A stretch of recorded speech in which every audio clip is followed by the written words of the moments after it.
Go. Ladies and gentlemen, first and foremost, I'd like to apologize for being unable to be with you at this important trailblazer of a festival of learning for reasons beyond my personal control. Secondly, as a new member of the UK Board of Advisors, I feel honoured to add my personal welcome to the more auspicious one which I know you will receive from the conference organisers. Thirdly, I'd like you to know that I strongly believe that your inputs will enrich the tone, content and quality of deliberation of the conference at hand. Now, back to the difficult task of making some sensible points in 5 minutes. The task at hand pertains to the identification of certain potential challenges or pitfalls whilst running a non-formal adult education course like our own. Below are some 9 observations. Observation number 1. As many of us know, the course that we are dealing with today is based on the principles of radical education espoused by Paulo Freire. The Freirean approach has a lot to be said for it. For instance, its recognition that education, formal or non-formal, is never neutral. On the other hand, we need to ensure caution to some of its limitations. For instance, it's alleged to put too much faith in ordinary people's inherent ability to overcome oppression. Secondly, it is believed to rely too heavily on the input of the course implementer or course director, thereby undermining their potential danger as oppressors without their realization. Number 2, we need to challenge many superficial assumptions of received wisdom about terms like economic growth, political freedom, democracy, development, underdevelopment, aid, refugee migration, integration, and even education, formal or non-formal. Within the latter alone, we need to realize that education is as good or as bad as the one who controls and imparts it. This is why it's sometimes referred to as a double-edged sword which needs to be handled with care. Point number 3. Anyone teaching, leading, running a non-formal adult education like ours must remember that the adult trainees are learning about them as well as from them. This, amongst others, implies that the tutor's espoused theory of education should align itself with their theory in practice.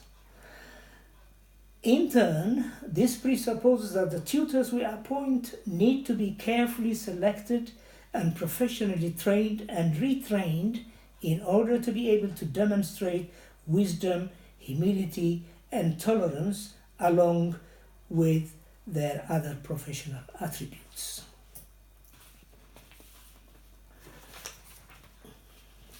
Number 4, we need to be absolutely certain that the primary objective of courses like the ones that we run is to assist the trainees, the tutees, to integrate rather than acculturate.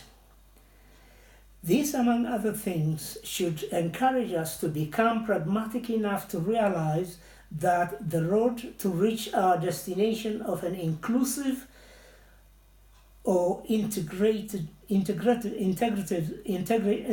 society, i.e. without certain parallel ethnic minority societies, is bumpy, long, and harder than we think. Item number 5. We need to acknowledge the presence and investigate the nature of the so-called third culture or between two culture individuals and groups within the host societies. These are the ones born, say, in the United Kingdom, but do not necessarily fit into either their parents' cultural expectations or the expectations of the wider society in which they live.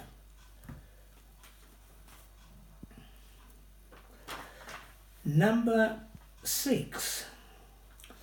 Whilst running courses like ours, we're bound to come across different types and styles of conflicts based on the differences of opinions and experiences between us, the tutors, and the tutees, and even within the tutees at a later stage. In light of my professional experience of the last 50 years, these conflicts might also spill over further afield to involve the course designers and even sponsors. In such an event, my advice is to nip in the bud murmurings of this nature by allowing time to discuss them over in a frank, heart-to-heart deliberation, which I'd like to call ihin mihin in the traditional Eritrean manner. Number 7. We know from our engagements with refugee asylum seekers some of the harrowing experience that they go through even after crossing the Sahara and even after being granted leave to remain. These traumas are too many, but include loss of childhood, tendency to hold on to the past, uncertainty about the present and the future, all of which could reduce them to a heap of depression. Yet, the optimist in me believes strongly that we can assist many of these to provide a new pool of talent and become constructive elements of their own host society. However, this presupposes that our projects will somehow lift them up from the hole of despair that they have fallen into, embrace them as fellow human beings, give them a vision of hope, and remind them straightforward, a la the 17th Dalai Lama of Tibet approach, that happiness is the outcome of one's efforts and not necessarily an entitlement. Number 8. Other general issues of concern which deserve our attention include the need for a stronger interdisciplinary research base to obtain more systematic feedback. This feedback will in turn assist us to measure the potential impact of the courses on the behavior of the course participants, if any. Number 9. Finally, fellow educators and change agents.